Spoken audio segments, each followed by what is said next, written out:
So రంగసాల Ashok garu ఇప్పుడు మాతో పాటు అస్తిత్వ వేదికలో ఒక ముఖ్య భూమిక పోషిస్తున్నందుకు వారికి నమస్కారాలు సార్. ప్రొఫెసర్ రాఘవరెడ్డి గారు హైదరాబాద్ సెంట్రల్ యూనివర్సిటీలో ప్రొఫెసర్గా సోషాలజీ ప్రొఫెసర్గా ఉన్నారు. వారు కూడా మేము ఎక్కడికి వెళ్తే మాతో అక్కడికి మానేరు మీద కూడా చెక్ డ్యాములు పేల్చినప్పుడు రాఘవరెడ్డి గారు మాతో ఉన్నారు. వారు మాతో కలిసి నడుస్తున్నారు. అస్తిత్వ వేదికలో ఒక మెంటర్ లాగా మాతో పాటు ఉన్నారు. వారికి కూడా మా ఆహ్వానం. అదేవిధంగా నాతో పాటు ఈ అస్తిత్వ వేదికకు కన్వీనర్గా ఉన్న పిట్టల రవీందర్ గారు, ఒకసారి లేదన్న చాటు కూర్చున్నాం. మీకు అందరికీ తెలుసు జేఏసీలో ఆ నలుగురితో పాటు ఉన్న 5వ వ్యక్తి, కనిపించని 5వ సింహం, కోఆర్డినేటర్గా జేఏసీ నడిపించిన వ్యక్తి పిట్టల రవీందర్ అన్న. ఆయన సీనియర్ జర్నలిస్ట్, 40 సంవత్సరాలు కె శ్రీనివాసరెడ్డి గారితో కలిసి నడిచారు. సభలో కూడా ఎంతో మంది, మా శ్రీధర్ దేశపాండే గారు ఇవాళ ఈ సభను ప్రారంభించారు. వారు ఈ సంస్థకు రాష్ట్ర కోఆర్డినేటర్గా ఉన్నారు. సభలో ఎంతో మంది ప్రముఖులు ఉన్నారు. దేవులపల్లి అమర్ గారు ఉన్నారు, కనకదుర్గ గారు ప్రొఫెసర్ గారు ఉన్నారు, ఇంకా చాలామంది, ప్రభాకర్ రావు గారు జగిత్యాల సీనియర్ జర్నలిస్ట్ ఉన్నారు, ఖగేందర్ గారు చీఫ్ ఇంజనీర్గా మహబూబ్ నగర్ ప్రాజెక్ట్స్కు ఆయన తెలంగాణ ప్రభుత్వంలో చీఫ్ ఇంజనీర్గా వ్యవహరించిన ఖగేందర్ గారు ఉన్నారు. అదేవిధంగా బెంగళూరు నుంచి ప్రత్యేకంగా ఈ అస్తిత్వ వేదిక కోసం వచ్చి మాతో పాటు కలిసి నడుస్తున్న పాషం నరేష్, ఆయన మిత్ర బృందం కూడా ఉన్నారు. నేను కొందరు పేర్లు చెప్పకపోతే ఏమనుకోవద్దు. అట్లాగే డిఆర్డిఓలో పనిచేస్తున్న చంద్రశేఖర్ గారు ఉన్నారు.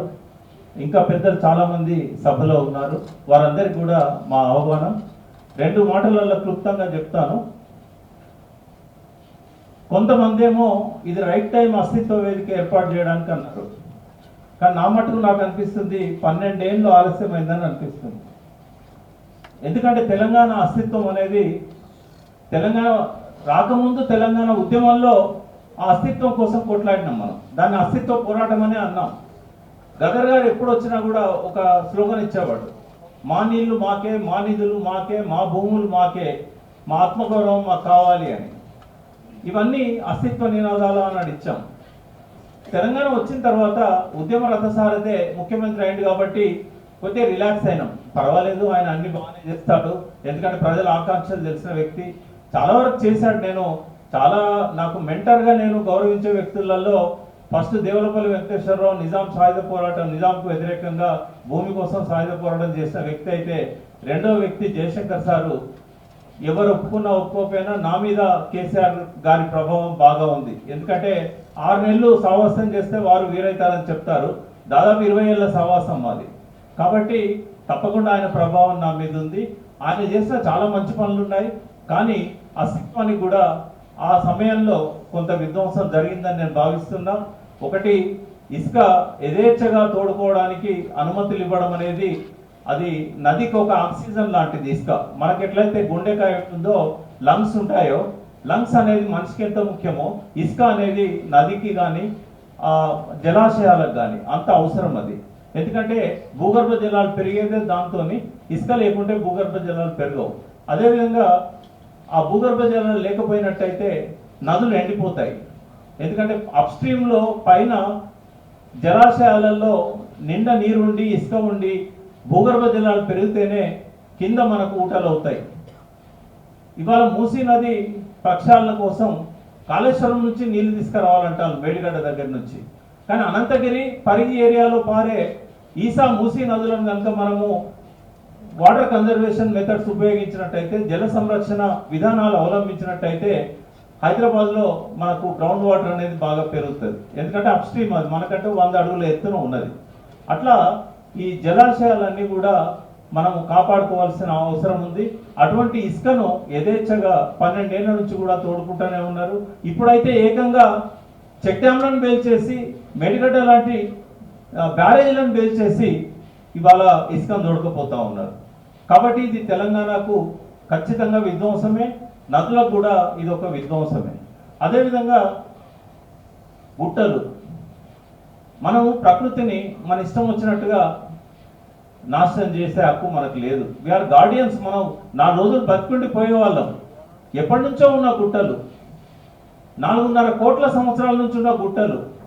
మనిషి వయసు ఎంత 70 లక్షల సంవత్సరాల కింద ప్రాణి పుడితే 20 లక్షల సంవత్సరాలు 30 లక్షల సంవత్సరాల కింద మనిషి పుట్టాడు. కానీ లక్షలాది సంవత్సరాలు కోట్లాది సంవత్సరాలుగా ఉన్న గుట్టలను యథేచ్ఛగా ధ్వంసం చేస్తూనే ఉన్నారు. అది 50 ఏళ్ళుగా జరుగుతున్నది. గత 12 సంవత్సరాల్లో కూడా జరిగింది. అందుకే అస్తిత్వ వేదిక అనేది 2014లోనే ఏర్పడి ఉంటే ఈ గుట్టల విధ్వంసానికి, అదేవిధంగా ఈ నదుల్లో ఇసుక తోడుకోవడానికి, వాగుల్లో ఇసుకను తీసేయడానికి వ్యతిరేకంగా మనం గలం విప్పే వాళ్ళం, ఎంతో కొంత బ్రేక్ పడి ఉండేది.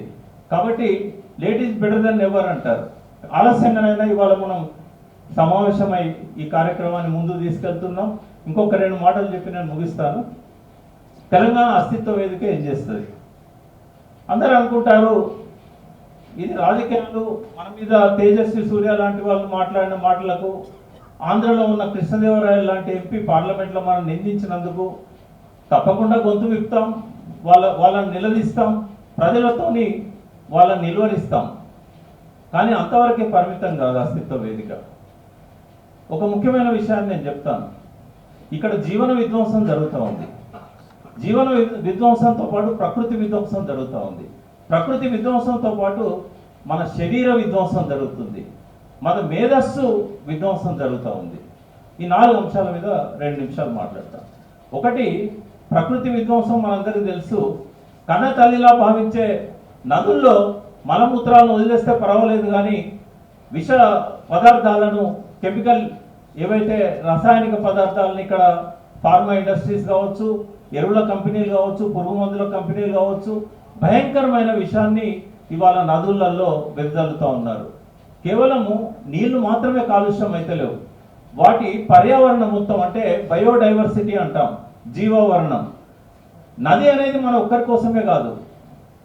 నది అనేది అది ఒక 84 లక్షల జీవరాశులకు అది నిలయం. సో నదుల పట్ల ఏ రకమైన శ్రద్ధ లేకపోగా అది కాలుష్య కాసారంగా మారడానికి ఫస్ట్ కారణం ప్రభుత్వాలే, ఆ తర్వాత పారిశ్రామిక అధిపతులు. వాళ్ళు ఎక్కడో వదిలిపెట్టాల్సిన, ట్రీట్ చేయాల్సిన వ్యర్థ జలాలను ఏకంగా నదుల్లో వదిలిపెడతారు. వర్షాలు పడ్డప్పుడు ట్యాంకర్లలో తెచ్చి మూసి మీద, ఈ పోచంపల్లి ఏరియాల కల్వర్టులు ఉంటాయి, ఆ కల్వర్ట్ల దగ్గర లారీ ఆపి ఆ నీళ్ళన్నింటినీ కూడా వ్యర్థ జలాలను మూసిలో వదిలేయడం వల్ల నల్గొండ అంతా కూడా ఇవాళ కాలుష్య కాసారంగా మారిపోయింది. అందరి శరీరాల్లో విషం చేరిపోయింది. ఇదొక రకమైతే, మనం మొక్కలను ఇష్టం వచ్చినట్టుగా చెట్లను నరకడం వల్ల, మొక్కలను పెంచకపోవడం వల్ల 500 టన్నుల 5 బిలియన్ టన్స్ ఈ టాప్ సాయిల్ ఏదైతే ఉన్నదో, మట్టి, ప్రాణం ఉన్న మట్టి, ఇప్పుడు మనం తవ్వుకుంటా పోతే ఆ పై లేయర్కు మాత్రమే ప్రాణం ఉంటుంది. మీరు ఏ విత్తనం పెట్టినా మొలుస్తుంది, వర్షం పడ్డప్పుడు కానీ నీళ్లు పోసినప్పుడు కానీ ఒక 4 ఇంచులు పోయిన తర్వాత ఏం పెట్టినా మొలవదు, హార్డ్ సాయిల్ ఉంటుంది. ఈ టాప్ సాయిల్ తయారు కావాలంటే 1 ఇంచుకు 500 సంవత్సరాలు పడుతుంది. 1 ఇంచు టాప్ సాయిల్కు 500 నుంచి 1000 సంవత్సరాలు పడుతుంది. కానీ యథేచ్ఛగా మనము నదులన్నింటినీ కూడా ఎరోజన్ అవుతున్నాయి, భూసారం కొట్టుకుపోతా ఉంది. భవిష్యత్ తరాలు బతకాలన్నా వద్దా? మన కోసమేనా, మన తరం కోసమేనా ఈ ప్రకృతి? కాబట్టి ఆ మట్టిని కూడా మనము రసాయనిక ఎరువులతోనే విషతుల్యం చేసి, అయితే ఒక మాట చెప్పదలుచుకున్నా, మన తల్లిని ఎవరన్నా ఏమన్నా అన్నా మనం క్షమిస్తాం కావచ్చు, మన కుటుంబ సభ్యుల మీద ఎవరి మీద చేయబడ్డా కూడా మనం క్షమిస్తాం కావచ్చు, ఎందుకంటే గాంధీ మహాత్ముని వారసులం కాబట్టి. కానీ పంచభూతాలు మనల్ని క్షమించవు. మట్టిని విషతుల్యం చేస్తే మట్టి మనకు క్యాన్సర్ ఇస్తున్నది. నీళ్లను కాలుష్యమయం చేస్తే నీళ్లు మనకు అనేక రకాల జబ్బులకు కారణమవుతున్నది. గాలిని విషతుల్యం చేసి ఇవాళ ఆక్సిజన్ దొరకకుండా చేసినందుకు 8 మందిలో 1 శ్వాసకోశ వ్యాధులతో బాధపడుతూ ఉన్నారు. ఈ రకంగా మనము ప్రకృతిని విధ్వంసం చేసుకుంటూ పోతే మన ముందు తరాలు ఎట్లా బతకాలి? ఇవాళ గ్రాండ్ చిల్డ్రన్ కోసం 100 కోట్లు 1000 కోట్లు సంపాదిస్తున్నామే, ఒక మంచి భవిష్యత్తును సంపాదించలేమా? వాళ్ళకు ఒక జీవన భద్రత కల్పించలేమా మనం? కాబట్టి తెలంగాణ అస్తిత్వ వేదిక నోరు లేని నదులకు గొంతునిస్తుంది, నోరు లేని పర్యావరణాన్ని గొంతునిస్తుంది, నోరు లేని 84 లక్షల జీవరాశులకు గొంతుకైతాం. అంతిమంగా ఈ ప్రకృతిని, పంచభూతాలను కాపాడుకుందాం. ఇంకొక మాట చెప్పి ముగిస్తాను. మనందరికీ కూడా ఒక రకమైన షాక్లోకి నెట్టే విషయాన్ని నేను చెప్పబోతున్నా. ఇవాళ పంచభూతాలకు ప్రతిరూపమే మన శరీరం. మన శరీరంలో కోట్ల బ్యాక్టీరియాలు ఉంటాయి. బ్యాక్టీరియా చెడ్డది, దాన్ని చంపాలన్న వ్యక్తికి నోబెల్ ప్రైజ్ ఇచ్చిన ప్రపంచం ఇది. కానీ హ్యూమన్ మైక్రోబయామ్ ప్రాజెక్ట్ 2008 నుంచి 16 దాకా జరిగిన తర్వాత మన ఆలోచనలు, మన బతుకు, మన జబ్బులు రాకుండా మనం ఆరోగ్యంగా ఉండాలంటే మన శరీరంలోని అన్ని ఆర్గన్స్ను పనిచేయిస్తున్న ఈ బ్యాక్టీరియాలే అనే ఒక చేదు నిజం తెలుసుకున్నారు. అంటే వైద్య శాస్త్రాన్ని ప్రపంచానికి అందించిన చెరకుడు సుశ్రుతుడు పుట్టిన గడ్డ మీద పాశ్చాత్య వైద్యాన్ని తీసుకొచ్చి మన శరీర ధర్మాలను మనం మర్చిపోయాం. ఆ బ్యాక్టీరియానే మనం బతికిస్తుంది. ఇలా గట్ బ్రెయిన్ యాక్సిస్ అనేది శాస్త్రవేత్తలు, వైద్యులు చెప్తున్నారు. అంటే మీరు ఏం తింటున్నారో అదే మీరు ఆలోచించడానికి కారణమవుతున్నది. మనం ఏం తింటున్నాం, ఏ దినగూడలో తింటున్నాం. మేము చిన్నప్పుడు గోడలో పోస్టర్ వేయడానికి మైదా వాడేది, ఆ మైదాని ఇవాళ మనం తింటున్నాం. అదేవిధంగా బట్టలకేసే రంగులను తక్కువ ధరకు వస్తాయని చెప్పి చిన్న పిల్లలు తినే కేకుల మీద, రకరకాల ఆహార పదార్థాల మీద ఇస్తే వాళ్ళ పుట్టినప్పటి నుంచే క్యాన్సర్ కణాలు అనేటివి విజృంభిస్తూ ఉన్నాయి. మీరు ఎవరైనా కూడా రెయిన్బో ఇట్లాంటి హాస్పిటల్స్కి వెళ్తే చిన్న చిన్న పిల్లలు ఎంతో అందంగా ముద్దుగా మాట్లాడుతుంటారు. 2 సంవత్సరాలు 3 సంవత్సరాలు పీడియాట్రిక్ క్యాన్సర్. వాళ్ళు ఈ ప్రపంచాన్ని చూడలేరు. ఇట్లాంటి దుర్గతి ఇవాళ మనమే కల్పించుకుంటున్నాం. అన్నిటికంటే భయంకరమైనది ఏంటంటే మన గట్లో లైనింగ్ అనేది ఒకటి ఉంటుంది. ఆ లైనింగ్ సరిగా ఉండాలంటే వెరైటీ బ్యాక్టీరియాలు మన కడుపులో ఉండాలి. ఇదంతా పర్యావరణానికి సంబంధించిన అంశమే నేను చెప్తున్నాను. ఆ వెరైటీ బ్యాక్టీరియాలు ఒకప్పుడు కొన్ని వేల రకాలు ఉండేటి. ఇప్పుడు ఎన్ని అయినాయి అంటే 250 అయినాయి. ఈ 250 కూడా 50కో 20కో వస్తే ఈ భూమి మీద మనిషి అనేటోడు ఉండడు. ఎందుకంటే డిస్బయాసిస్ అంటాం. వాటి సమతుల్యత దెబ్బతిన్నదంటే మీ పేగులన్నీ కూడా అది లీకీ కట్ అవుతుంది, ఆటో ఇమ్యూన్ డిసీజెస్ వస్తాయి, 4 ఏళ్ల పాపకే సోరియాసిస్ వస్తుంది, 3 ఏళ్ల పిల్లాడికి మోకాళ్ళ నొప్పులు వస్తాయి, లాస్ట్కు 30 ఏళ్ళు కూడా చూడకుండానే మనుషులకు కథమవుతాం. ఈ సంగతిని చాలా ఆలస్యంగా అమెరికా కానీ ఇతర దేశాలు కానీ గుర్తించి ఏం చేశారు వాళ్ళు, ప్రపంచంలో ఉన్న ప్రతి వ్యక్తిని అంటే శాంపిల్గా ప్రతి దేశంలో కూడా టెస్ట్ చేశారు. ఎక్కడ కూడా 250 కంటే ఎక్కువగా వెరైటీ బ్యాక్టీరియాస్ లేవు.